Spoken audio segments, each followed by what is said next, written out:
안녕하세요. 이제 회계 기초 개념 두 번째 시간부터 FAT급의 기본적인 가정을 같이 공부하도록 하겠습니다. 첫 번째는 이제 재무회계가 무엇인지를 좀 살펴볼 거고요. 그리고 회계에서는 회계 기간에 따라서 기초, 뭐 예를 들면 기말, 결산 막 이런 게 다 달라져요. 그래서 매년 하는 행위이기 때문에 회계 기간에 대한 개념을 좀 자세하게 좀 보고 회계를 하기 위해서는 기본적인 가정이 세 가지가 있거든요. 회계라고 하는 걸 하려면 뭔가 가정에 의해서 하는 거예요. 왜냐면 이게 실체가 없는 거예요, 사실은. 회계라고 하는 기업의 실체가 사실은. 그래서 회계 기본 가정을 좀 보고 그리고 관련된 학습 정리를 통해서 이런 내용들이 기출문제로는 이런 식으로 출제가 되는구나 해당하는 내용들을 같이 정리하는 시간을 갖도록 할 거고 이제 하나씩 좀 보도록 하겠습니다. 우리가 지난 시간 첫 번째 강의에서 재무회계, 또 원가관리회계, 그리고 세무회계, 이 각각의 회계가 각각의 이제 회계 분류를 가지고 있고 그 분류 중에서도 재무회계가 가지고 있는 요 앞부분에 회계 원리가 FAT 2급 시험에 출제가 된다고 하는 설명까지 제가 드렸는데요. 이제 그 다음에 있는 내용들을 좀 자세하게 살펴보면 우리가 재무회계라고 하는 거 공부하고 있는데요. 자, 원가관리회계랑 세무회계를 비교를 간단하게 좀 해봐야 재무회계가 무엇인지를 이해할 수 있어요. 재무회계는 기업이 얼마만큼 돈을 벌었는지, 얼마를 들고 있는지, 그러한 회계 정보를, 이걸 회계 정보 또는 재무 정보를 외부의 다양한 주주, 다양한 투자자 또는 우리 기업의 정보를 이용하고자 하는 여러분, 그리고 그 많은 사람들에게 기업의 정보를 알려주는 일이에요. 그러니까 어디에 보고합니까? 그럼 외부에 보고합니다. 자, 외부 정보 이용자들이 의사결정을 할 수 있도록 도와주기 위해서 재무 정보를 만들어서 재무회계로 외부 정보 이용자에게 보여줘요. 그래서 재무회계는 외부 정보 이용자에게 그들은 대부분 투자자들이고요. 투자자가 아닐 수도 있습니다. 그런데 그 다양한 외부 정보 이용자들에게 재무제표를 만들어서 보여주는 거고요. 우리가 말하는 그 회계 정보는 결국엔 재무제표라고 하는 표로 작성이 되는 거예요. 근데 그렇게 만들어내는 재무제표가 외부 정보 이용자에게 보고될 때 그냥 기업이 지가 마음대로만 만드냐? 그건 아니에요. 어떤 걸 만들더라도 그걸 만들기 위한 기준이 있잖아요. 수학은 공식이 있듯이. 자, 그래서 재무제표를 만들기 위해서는 기준이 필요한데 그걸 우리는 회계기준이라고 불렀던 거고 현재 우리나라의 회계기준은 상장 기업들은 외국에 가가지고 우리 기업의 정보를 보고해야 될 의무도 있고 다양한 일들이 존재하기 때문에 회계기준은 KIFRS라고 하는 국제회계기준도 있고요. 우리나라에 적용받는 일반 기업 회계 기준도 있었던 거예요. 그래서 어떤 기준을 적용하느냐에 따라서 그 기업의 재무제표라고 하는 보고되는 회계 정보가 달라진다는 거고요. 그 달라지기 때문에 어떤 기준 적용하느냐가 중요했던 거죠. 여러분은 IFRS가 아니라 일반 기업 회계 기준을 공부하는 거고요. 그 다음 여러분 재무제표를 생각해봐요. 여러분이 한 번도 안 들어본 사람은 없겠죠. 회계라고 하는 개념을 어느 정도는 알고 싶어서 공부를 한다면 근데 재무제표는 만약에 2019년도 재무제표를 보고 싶다. 2020년도 재무제표를 보고 싶다. 2021년도 재무제표를 보고 싶다. 다양한 기간들이 존재할 텐데 우리가 재무제표를 볼 때요. 2020년도 재무제표를 보고 싶어요. 그러면 언제쯤 그 기업의 재무제표를 보게 되나요? 2020년도에는 못 봐요. 1년이라는 기간이 경과돼서 뭐가 나와야죠. 적어도 2020년도의 재무제표는 2021년도 2, 3월에 봅니다. 어쩔 수 없어요. 결산을 해야 되니까. 그럼 여러분이 지금 주주라면 2021년도에 보고 있는 그 재무제표의 정보는 이후 정보예요? 이전 정보예요? 결국은 이전 정보예요. 그러니까 과거 지향적인 정보를 외부에 보여줄 뿐이죠. 이런 일이 있었어요 라고 하는 걸 만들어서 보여주는 거예요. 그래서 재무회계는 과거지향적인 정보라고 부르는 거죠. 과목에 대한 건 뭐 못 써도 되고요. 요 정도. 근데 이제 재무회계를 제가 설명드리는 이유는 원가나 세무회계하고 다르기 때문이에요. 원가는요. 삼성전자가 제품 만들기 위해서 얼마가 들어갔지? 그 원가를 디테일하게 아이고 너무 안 이쁘게 적었죠? 그런 원가를 네 글자로 뭐라고 부르냐면 제조원가라고 부르고요. 제조원가가 얼마가 들어갔는지를 계산하는 이유는 이미 나간 돈을 나중에 알 수가 없어. 나중에 알려면 이 일을 할 필요가 없거든요. 그래서 원가는 지금 어디까지 계산했을 때 원가가 이 정도 들어갔지? 그러면 이후에 원가를 절감할 수 있는 방법이 뭘까? 계획하려고. 원가가 많이 나왔어. 통제하려고. 어떻게 하면 원가를 절감할까? 이런 거 의사결정하려고요. 누가 이런 의사결정을 할까요? 외부의 주주? 주주는 아무리 돈이 많고 이 회사에 아무리 많은 자금을 투자했어도 그 기업의 원가는 몰라요. 아무도 모른다고 그랬잖아요. 그 원가를 공부하는 이유는 이 회계는 누구를 위한 거냐? 내부정보 이용자예요. CEO. 경영자는 알아야지. 얘가 이걸 알아야지 원가 통제를 하든 계획을 하든 제품 중에서 얘는 이익이 안 나니까 폐지하든 이런 걸 할 거 아니에요. 그래서 특정 보고서가 있을 뿐이지 어떤 표가 없습니다. 대신 보고서가 없다고 생각해도 돼요. 우리가 만들기 나름이고요. 보고할 때 기준이 있냐? 기업마다 원가도 다르고요. 기준 같은 것도 없어요. 그냥 마음대로 만들면 돼요. 중구난방입니다. 그래서 양이 많아요. 그리고 어려워요. 어떻게 바라보냐에 따라 달라지기 때문에 매우 경영학적인 관점인 거죠. 난이도가 좀 있습니다. 생각보다. 그리고 미래에 어떻게 의사결정할까를 예측하려고 하는 거지 이미 들어간 원가를 계산하려고 하지 않아요. 그리고 단순한 회계는 원가고요. 나중에 미래에 일어날 일을 관리하는 건 관리회계라고 부릅니다. 왜 이거를 설명하느냐. 재무회계를 이해하기 위해선 다른 회계가 어떤지를 알아야지 이 회계랑 이 회계가 이런 거구나. 재무회계는 결국 이런 걸 만들어내는 거구나를 여러분이 이해하셔야 하기 때문에 그런 부분들을 조금 같이 보는 겁니다. 그 다음에 세무회계는요. 여러분이 물건을 사고 팔 때 여러분 주머니에서 나가는 돈이 어떻게 움직이는지 아실 수 있죠. 부가세가 나가잖아요. 그쵸? 커피 한 잔만 마셔도 부가세가 나갑니다. 물건 하나만 사도 부가세가 나가요. 부가세가 안 나가는 것도 있어요. 여러분 똑같은 우유여도 흰 우유는 부가세를 안 냅니다. 그런데 색깔 들어가는 딸기 우유, 바나나 우유들은 다 세금을 냅니다. 부가가치세를.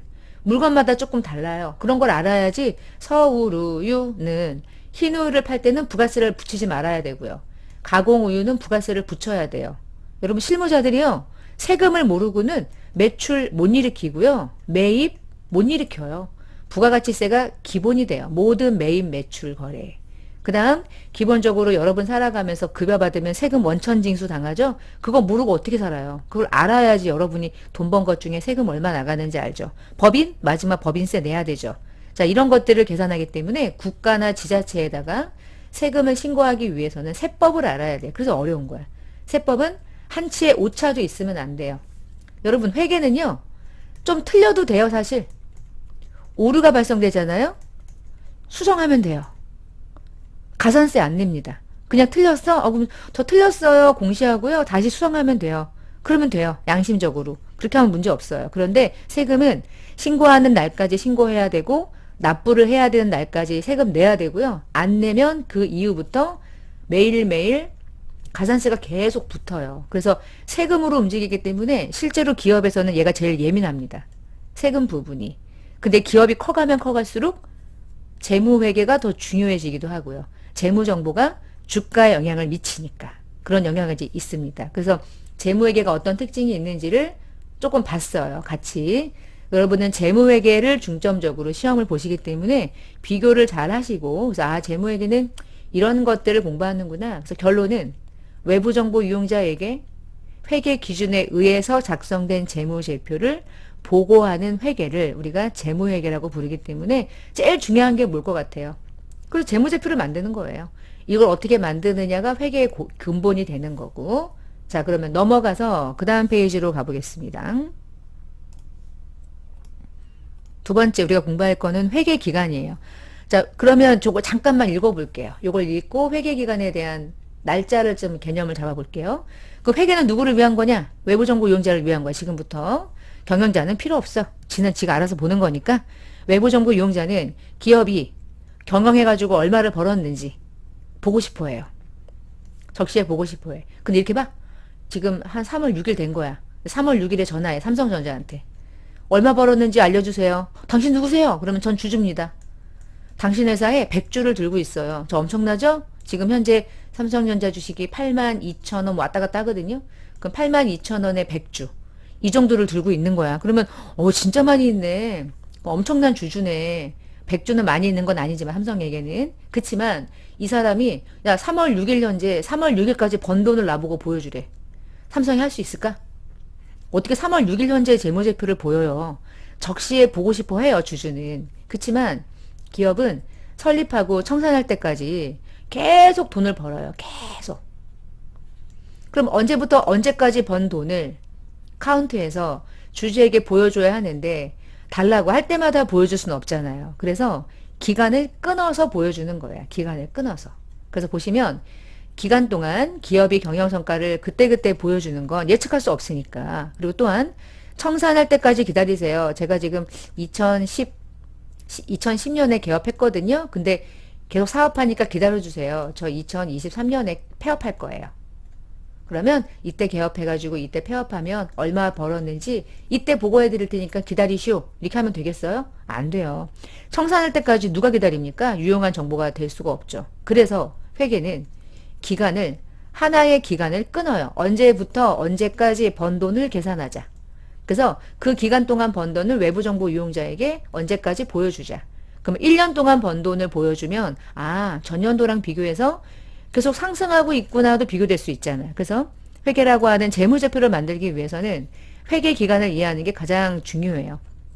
먼저 이걸 하는 이유는 뒤에 계속 나올 말은 회계 기간별로 시작하고 끊고 이렇게 가는 거야. 여러분이 만드는 재무제표 1년에 한 번씩 만드는 거죠. 연 단위로. 그 기간이 회계 기간이라는 개념으로부터 출발하는 거예요. 그러면 회계는요. 한 번 하고 끝나요? 계속 가요. 계속 가요. 순환해요. 매번 순환해. 그래서 기업은 일정 기간 동안 기간이라는 개념을 설정한 다음에 일정 기간 동안 언제부터 언제까지 얼마 벌었네? 너. 손실일 수도 있고 이익일 수도 있지? 그래서 손실일 수도 있고 이익일 수도 있잖아요. 자, 끊어가지고 손익이라고 부르고요. 그래서 네가 벌었니? 그러면 너 현재 네가 지금 들고 있는 돈이 얼마인지 보여줘봐. 네가 처음에 얼마로부터 출발했어. 근데 손익이 얼마야? 그러면 네 돈은 좀 늘어나지 않았겠을까? 얼마 정도 바뀌었는지 좀 알려줄래? 일정 시점, 너 일정 시점에 재무 상태가 어떤지 좀 보여줘봐. 그런 걸 보여주려면 재무제표를 만들어야 되는데 재무제표를 만들려면 회계기간이라는 개념은 기본이 되는 거예요. 그러면 회계기간이라는 게 이제 아래쪽에 보시면은 기업이 처음에 설립할 때요. 정관에다가 우리 회사는 언제부터 언제까지 회계기간을 가져갈게요 라고 하면 그대로 쓰면 되거든요. 자, 페이지를 좀 바꿀게요. 그럼 이렇게 가는 거야. 이제 우리는 개업하고 나서 쭉 이제 가는 거죠. 이렇게 쭉 가는데 우리가 재무제표를 만들려면 언제부터 언제까지 이제 구간을 이제 끊어야 돼요. 그러면 언제부터 언제까지를 대부분 어떻게 끊냐면 여러분이 알고 있는 대부분의 기업의 형태는 그 언제부터의 시작이 대부분 1월 1일이고 언제까지에 대한 개념이 달력 기준으로 딱 이렇게 연단이죠. 이렇게 많이 가잖아. 이걸 시작으로 가고요. 이걸 마지막으로 가요. 만약에요. X 2년에 이랬다면 우리는 한 3년 전에 개업했다. 시작했다. 그러면 전년도는 1월 1일, 전년도도 1월 1일부터 전년도도 12월 말일인데 요 날은 12월 말이라고 그럼 또 일치하겠네? 이렇게 가는 거니까. 이 날이 땡 하고 넘어가는 순간 X2년이 되는 거고. 그럼 이번 연도 X2년 12월 말일이 바로 몇 년도 몇 월 며칠이 되겠어요? X3년도 1월 1일이 되지 않을까요? 그쵸? 이렇게. 그리고 또 X3년이 시작되겠죠. 그리고 12월 말일까지 마감하겠죠. 이렇게 1년 단위로 끊어서 야 그러면 끊자. 우리는 1월부터 12월까지 끊을게. 그러면 이렇게 1년이라는 기간 동안 나 얼마 벌었는지 계산해서 주주들 너희들에게 알려줄게. 그러면 주주들은 그 생각을 들고 기다리면 되죠. 1년 정도는 기다릴 수 있잖아요. 그렇죠? 그래서 우리 투자자들에게 재무정보를 보여주기 위해서는 언제부터 언제까지라고 하는 개념이 필요한데 대부분 우리나라는 이렇게 가요. 근데 어떤 회사는 이렇게도 가요. 어떻게도 가냐면요. 지웁니다. 자, 지우고 이렇게도 갈 수 있어요. 선생님 저는 1월 1일부터 이렇게 하면 안 되나요? 혹시 6월 말일 하면 안 되나요? 다른 기업들은 1년을 한 번에 마감하지만 저는 6개월 마감으로 갈래요. 6개월 마감으로 갈래요. 이거 가능할까요? 가능해요. 7개월도 가능해요. 근데요.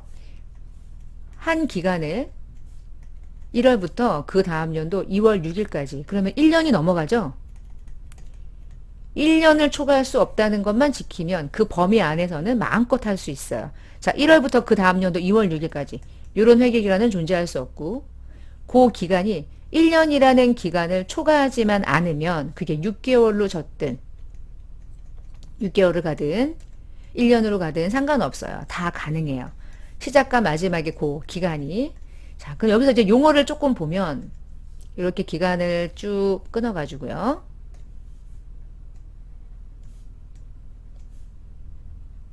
이때부터 이때까지 이번 연도죠. 이번 연도가 지금 2021년인데요. 2021년도 요 기간, 요 기간이 우리 회사만 그럽니까? 우리나라의 모든 기업이 이렇게 가죠.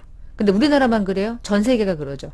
자, 2021년은 모두에게 당해 연도예요. 그래서 회계 기간이라는 개념 중에 당해 연도 회계 기간이라는 말로 두 글자로 끊어가지고요. 예를 지금부터 이제 회계에서는 당기라고 불러요. 그러면 2020년도는 뭐가 되는 거예요? 2021년도 시점에 얘가 당기면 2020년도는 전년도 회계기간이라는 말로 부르기 때문에 전기라고 부르는 거고요. 아직 도래하지 않았지만 2022년은 존재하죠. 이미 존재하는 거죠. 미래이긴 하지만 그래서 그런 내년 차기에 도래되는 기간을 우리가 차기 이렇게 부릅니다. 그래서 회계에서는 2021년도라는 이름보다 그냥 당기라고 불러요. 그러면 올해구나 이거예요. 그러면 얘가 단기로 되는 순간에 얘는 전기가 되는 거고요. 얘는 차기가 되는 거예요. 색깔 바꿀게요. 만약에요. 제가 2020년도에 서 있었다면 2021년도가 되기 전 제가 2021년도에 서 있었다면 얘가 단기였겠죠. 전년도가 아직 21년도가 되기 직전은 단기였을 거 아니야. 그러면 2021년이 2020년도 시점에서는 뭐였겠어요? 차기였겠죠. 자, 이런 식으로 얘기를 하는 이유는요. 연도를 얘기하지 않고요. 이번 연도가 단기라고 하는 것만 정하면 전년도, 차기 이렇게 말하는 게 회계에서는 훨씬 더 편하거든요. 2020년, 2018년 의미가 없습니다. 그래서 단기, 전기, 차기라고 부르는 게 회계의 기본적인 용어예요. 우리는 지금 회계 용어를 보고 있는 거고요.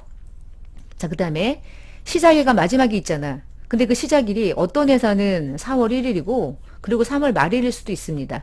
1년이라는 기간을 초과하지만 않으면 돼요. 어떤 회사는 6월 1일부터 5월 말일일 수도 있고요. 통상적으로는 1월 1일부터 12월 말일을 많이 사용할 뿐이에요. 국가회계가 이렇게 가기 때문에 기업회계도 동일하게 많이 가요. 그러면 시작일과 마지막 날짜는 다르지만 첫날과 끝은 존재하는 거잖아요. 그래서 회계는 첫날을 다 통일해서 기초라고 부르고요. 마지막 날짜를 기말이라고 불러요. 그러면 깔끔해져. 그리고 그 기간 중에 있었던 모든 거래들을 기준거래 이렇게 불러요. 그래서 1월 1일을 기초라고 부르고요. 자, 6월 1일이 시작이 되는 어떤 기업은 6월 1일이 기초가 되는 거예요.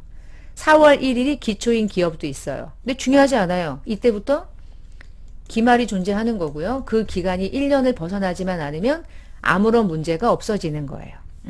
자, 그러면 이걸 지우고 다시 앞으로 가서 회계기간, 회계연도는 기업의 정관에 정하면 돼요. 그런데 1년을 초과하지 않은 범위 안에서는 기업이 마음대로 할 수 있고요. 그렇지만 우리나라는 대부분 1월 1일부터 12월까지를 하나의 기간으로 정하고 있고 대신 4월부터 3월 말일도 가능하고 아무것도 문제가 없습니다. 일자가 정해져 있는 건 아니니까. 자, 그러면은 요 내용을 그 다음 페이지로 넘어가서 조금 더 보겠습니다. 기간을 볼게요. 그래서 우리가 이제 용어를 부를 때요. 1월 1일, 12월 말일이라고 부르는 건 그냥 우리끼리 얘기해 볼게요. 아우, 촌스러워. 무슨 1월 1일, 12월 말일이라고 불러. 저 회사는 4월이고 5월이 3월인데. 그럼 됐고, 우리 회계 용어로 부르자. 기초라고 불러. 끝. 기말이라 불러. 끝. 너의 기초가 4월 1일이고 너의 기말이 3월 말일이지? 상관없어. 기초와 기말을 끊으면 되는 거야. 그리고 이번 연도로 단기, 전년도를 전기, 이후년도를 차기 이런 식으로 부르는 거죠. 그래서 기초와 기말이라는 이름으로 회계 용어를 사용하는 게 통상적인 회계 기관이 가지고 있는 개념이 되겠습니다. 잠깐 회계 용어를 조금 정리하는 그 다음 페이지로 좀 가볼게요. 자, 그러면 기초는 언제예요? 시작일. 기초는 시작일. 기말은 마지막 날. 이번 연도 단기. 이전 연도 전기. 차후년도 차기. 자, 이제 여기서 뭘 얘기할 거냐면 지울게요. 그럼 여기서 이제 숫자를 제가 한번 대입시켜 볼 테니까 한번 보세요. 전년도도 있지만 나는 올해 연도에 처음으로 사업을 했다고 전제를 한번 깔아봅시다. 자, 그러면 기초예요. 재수 중에 100원이 있었는데 기중에 열심히 일해가지고 30원을 벌었대요. 그러면 기말이 얼마 있겠어요? 100원에다가 30원 벌었으니까 130원 있겠죠. 그러면 100원짜리 기업이 30원을 벌어서 130원이 되면 이번 연도에 열심히 일해서 결과가 130이 된 거죠. 자, 그럼 130원이라고 하는 돈을 마감한 이유는 뭐예요? 갖다 버리려고? 아니면 다 써버리려고? 아니면 내년에 더 큰 사업하기 위해서 넘겨주려고? 넘겨주려고. 지금 차기 연도 요 날은 이 회계년도 12월 말일이 그 다음 연도 몇 월 며칠과 같아요. 1월 1일과 같죠. 근데 1월 1일은 우리는 뭐라고 불러요? 기초라고 부르죠. 그러니까 130원을 열심히 벌어들여서 잔액을 남기면 그 돈을 넘겨주는 일을 하는 거예요. 우리 기업의 재무정보는 시간이 지나면 지날수록 이렇게 좀 올라야죠. 이렇게. 원래 100원짜리였다? 근데 그 다음 연도 130원이 돼 있는 거야. 그 다음 연도에 170원이 돼 있어. 그럼 벌었다는 거잖아. 벌었다는 거죠. 벌면은 그만큼 기업이 보유하고 있는 재산은 많이 가지고 있어야겠죠. 그게 정상적인 흐름이지 않습니까? 그쵸? 그래서 이런 회계기간에 대한 개념이 요 안에 녹아져 있다라고 생각하시면 되겠어요. 조금만 더 하고 다음 시간에 재무제표를 같이 보는 걸 같이 한번 해볼 거고요. 일단 그래서 이렇게 넘겨주는 작업을 우리가 뭐라고 부르냐면 이월한다 이렇게 부르고요. 여기서 하나만 더 잠깐만 이렇게 그려놓고 지워놓고 요거만 한번 볼게요.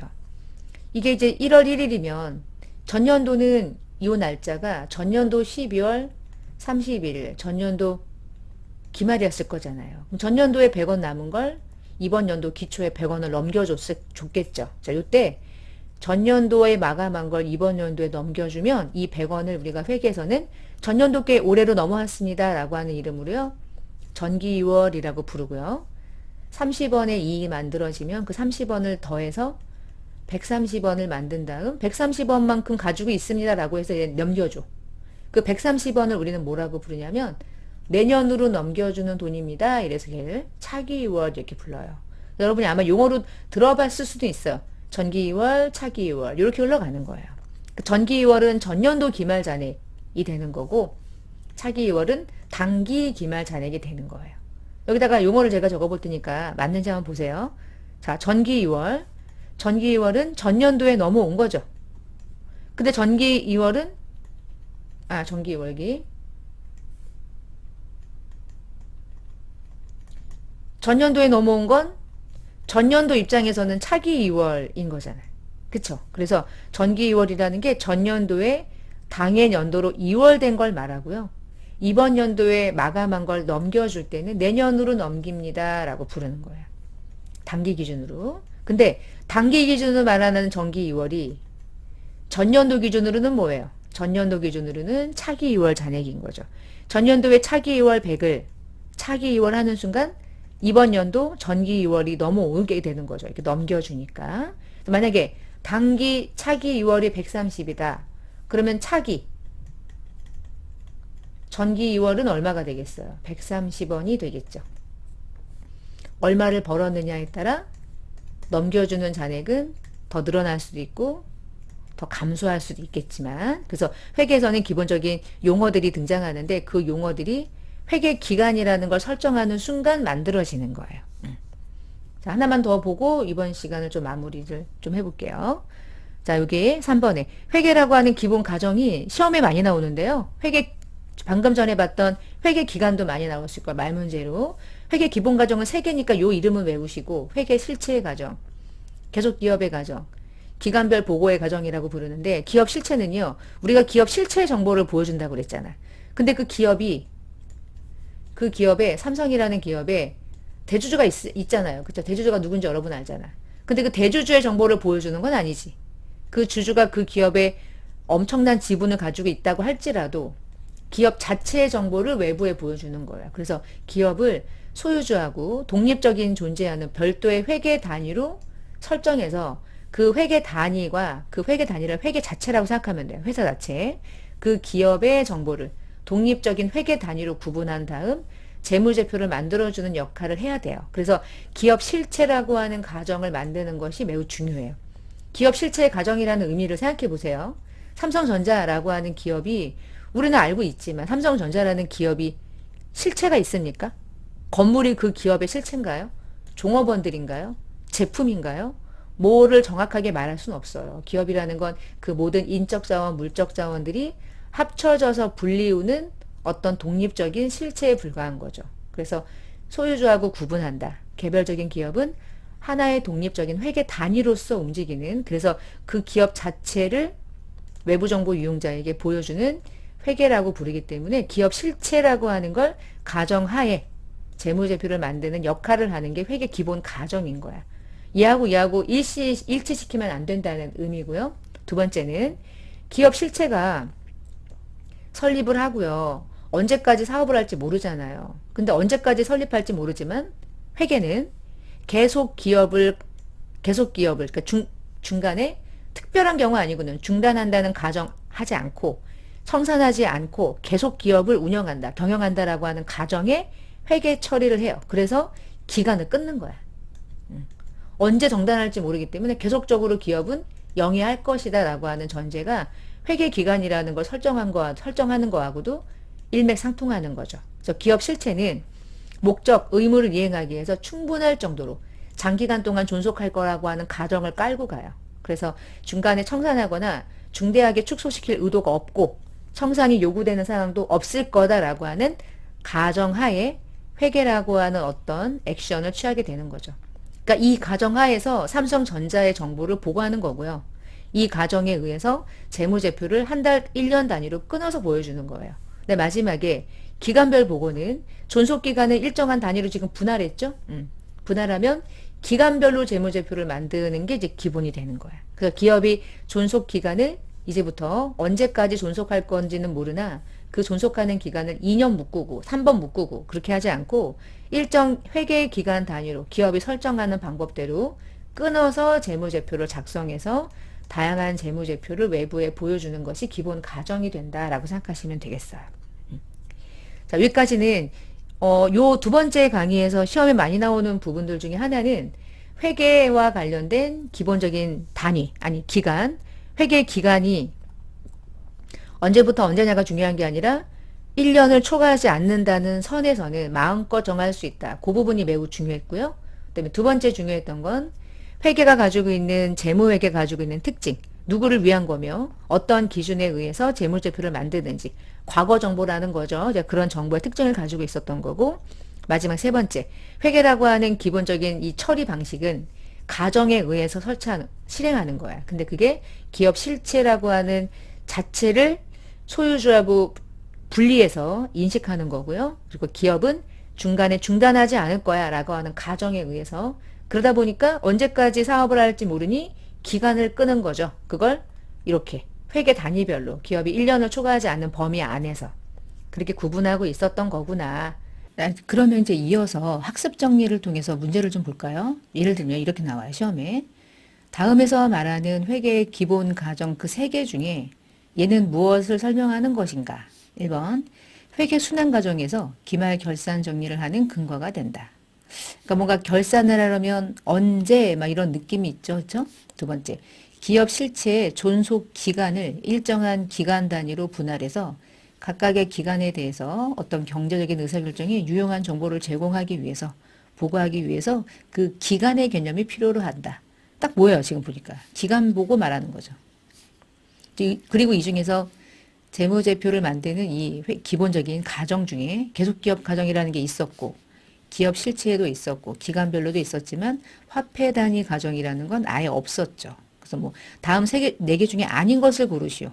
기본 가정 중에 아닌 것을 고르시오. 라고 나올 수도 있고 지금처럼 얘가 설명하고 있는 이 기본 가정은 다음 중 무엇과 연관되는 것인가요? 라고 나올 수도 있어요. 지금 공부했던 내용들이 다 이런 형식의 기출문제를 풀기 위해 했던 거고요. 그 다음의 회계 내용 중에서 올바른 사람을 모두 골라보래요. 자, 현우. 기록과 계산을 통해서 장소적인 범위를 우리는 뭐라고 하냐? 이거는 회계 단위라고 부르는 거고. 태연. 그러니까 어떤 회사의 이름 있잖아요. 삼성전자. 그리고 재무제표가 막 나올 거야, 나중에. 그건 회계 단위. 각각의 단위. 하나하나. 회계 보고 기간은 1년을 초과할 수 있어요, 없어요? 이거는 없죠. 태연이 틀렸어. 민재. 보고 기간의 시작을 기초. 보고 기간을 이번 연도 보고 기간을 단기라고 해. 두 개 맞네요. 그럼 맞게 설명하고 있는 거는 현호하고 민체. 답은 2번이 되겠네요. 자, 이런 식입니다. 그러니까 기출문제라고 하는 게 초반에 기출문제를 풀다 보면 알겠지만 기본적인 내용만 이해해도 이런 형식의 문제들을 충분히 풀고도 남겠구나. 그렇게 이해하시면서 전반적인 이론에서 얘기했던 내용들을 학습 정리라고 하는 문제를 풀면서 나름의 정리를 해나가시면 문제 없지 않을까 싶어요.